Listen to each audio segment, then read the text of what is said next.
It's the tragedy of Macbeth, which I did not see yet, but our guy Dave putting in the hours for y'all, going to the movie theater, checking out Denzel Washington behind the camera and in front of it for the tragedy of Macbeth. Dave, what'd you think of this movie?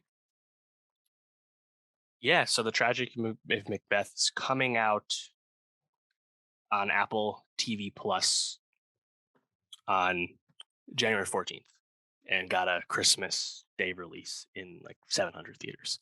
So just wait out for Apple. It'll be there. Not actually directed by Denzel. This is directed by Joel Cohen of the Coen Right. brothers, without his brother Ethan. First feature film without the brother. Kind of ironically, Ethan is shifting back to theater, and meanwhile, his brother Joel is adapting a famous theatrical play without him. Either way, it's just Joel Cohen. And I was really impressed with this. I think in general, the most probably interesting conversation here is just like how we think about Shakespeare in 2021, 2022. Um, Obviously, Macbeth in particular, I believe, has been adapted 25 times, I believe is the count. Really famously, Polanski, Orson Welles, Kurosawa. You had the really gritty Michael Fassbender one about 5 years ago. You had the Florence Pugh breakout role in Lady Macbeth. People know Macbeth, right? It's probably the second or third most famous Shakespearean tragedy with Romeo, Juliet, and Hamlet. I think that's the big three, I'd have to say. Yeah. And Macbeth definitely, I think definitely the darkest of the three. Like Romeo and Juliet, dark ending, but there's some fun stuff going on in the beginning. But Macbeth's pretty darn dark, right? And what I really appreciated about Joel Cohen's version of this is it's really stripped down, really minimal, and really just the essentials of the story of the theme. So notice when you watch the movie is that it's shot on a backlot. This is all shot on set. And yet it all just really works because you have this really precise staging and lighting, and obviously stark black and white and gray color. And the cinematography just really, I think, really sucks you in, even though you can tell these are really like specific, sparse sets, and kind of keeps that theatrical feel of something that people will see, you usually see on stage, but still giving it a cinematic quality.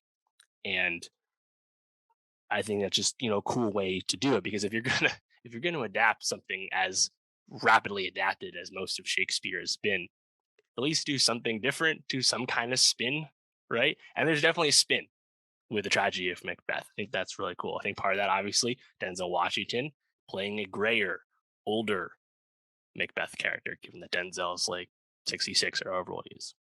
And I think Denzel, once we get towards the later stage of the story, Macbeth becomes more manic and crazed. Denzel's like, really, really belting it out. You know what Denzel sounds like when he emotes, and he's doing that, of course, in iambic pentameter. So I really thought he was good as Macbeth. Frances McDormand as Lady Macbeth, bit of a different speed, honestly. Like a bit more understated, a bit more quiet, but she still kind of captures the character and like the motivations that the two of them have as they take the throne and all that. So I like the two of them together. I think the biggest scene stealer though is Corey Hawkins as Macduff. Hmm. Second time this year, obviously stole the scenes in The Heights as well. But Yeah. Corey Hawkins was really phenomenal in this, and also Alex Hassel as Ross was really good. Alex Hassel was recently seen as Vicious in Netflix Cowboy Bebop. Not a character I really cared for in terms of that interpretation, but Alex Hassel does have a strong reputation as a theater performer, and it showed in the tragedy of Macbeth. He has those really like expressive, big eyes, which is he can really like chew on the script in I think a really awesome way. He was phenomenal. And lastly, Katherine Hunter, maybe the performance of the film. She plays all three witches and is just kind of spellbinding the way she like contorts her body and stuff to be the witches. And they do kind of like some vocal dubbing to give her voice like the sound of three voices together and stuff. they'll do visual effects to like she'll be standing there, and then you look in the reflection, and there's three uh, which figures there and stuff. Walter is, or sorry, Katherine Hunter is really impressive as the witches. And like when you get the uh, cauldron scene, toil and trouble stuff like this. It's what but I think it's just done at a high level because again, like all that staging, all that lighting, all that's like just really engaging stuff. So I guess it's like hard to like be like super like celebratory about something so familiar like Shakespeare. But on the other hand, like I don't know, Shakespeare's still super fucking relevant. Like it's a big Yeah. part of Station 11 on HBO right now, one of the best shows currently airing. So, uh, and on the other hand, like Macbeth, definitely a conflicted protagonist, very familiar to protagonists we see in other Coen Brothers films. So everything really, I think, kind of all makes sense and coalesces here. So I definitely recommend the Tragedy of Macbeth when it comes out on Apple TV Plus at the end of next week. Yeah, I'm looking forward to watching it as well. Dave, what's your theory on Shakespeare? Do you think he was one guy who wrote all these? It's a great the authorship of Shakespeare is a phenomenal thing to dive into. Mhm. It's a great question. I think he wrote most of it. Maybe had some help on the side, but I largely credit the man. Yes. What about you? You know, I think I might subscribe more to like it being multiple people. I also came across a similar theory about um, Socrates, and if all of his theories, if he was actually a person. Philosophy. Yeah, there's been apparently no census that's ever been found to identify Socrates as a person. So there's Hmm. a theory that Socrates was like a joke among philosophers at the time, that like if they had a theory or they didn't know who to attribute it to, they said, oh, Socrates said this, but they never actually like Yeah. had a person that lived. It's pretty interesting stuff. It's a fun debate to dive into, but Yeah. more than likely Shakespeare probably wrote most of these. I think you're Right. probably right.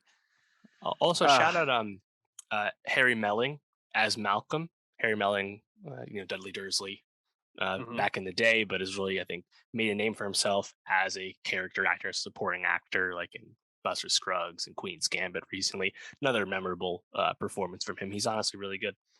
And I just want to ask you, like, how do you like Shakespeare, like the iambic pentameter of it all? Like for me, like watching the film, watching people like Denzel and Hawkins and Alex Hassel and McDormand, watching them just like spew iambic pentameter at like normal talking volume. It's a lot to like process. I think watching Shakespeare is a little harder to follow than it is to read, right? And like I really liked learning it in school because you could sit with it and analyze it and really talk about it. But like watching something like perform for you in real time, I feel like can be a bit challenging at times. Like there's times when I'm watching and I'm like, fuck, I really don't know what he just said. And like I don't have the ability to reread that sentence, you know?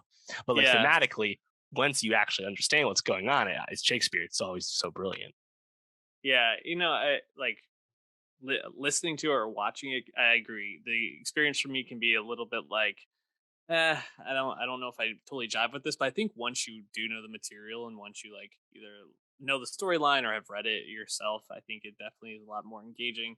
I don't really like get into a lot of Shakespeare, like just in like my free time. I think my dad actually growing up watched a lot Hmm, of Shakespeare. I think there's it's Kenneth cool. Branagh Macbeth from back in the day that he Yeah, really he liked. did Othello as well. Oh, yeah, Yeah, so maybe it was Othello, but yeah, he really like watched that a lot, and I never really got yeah. into The it with Bard. him. But I'm excited to see this one. I think the Denzel Francis McDormand of it all is what pulled me in more so. But Shakespeare, I mean, if you don't appreciate him, I mean, you at least have to acknowledge his influence. It's undeniable. So get with that iambic pentameter, bro.